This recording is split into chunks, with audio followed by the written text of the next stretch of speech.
Hey, welcome back to another video of Crypto Basics. In this video, we are going to learn how to freeze your KuCoin account. First of all, open up your preferred web browser.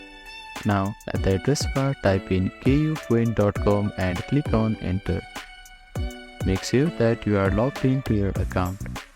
After that, at the top navigation bar, you will see your profile icon. Hover your mouse to it and click on Account Security option here. Now scroll down to the bottom of this page and you will see Freeze Account option in Account section here. Now click on Freeze button here. After that, you need to check this box here and click on Freeze Account button. Now your account has been frozen.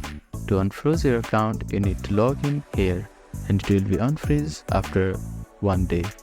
So that is how you can freeze your KuCoin account. Thank you for watching this video. Please do not forget to like, share and subscribe to our channel and comment down if you have any queries.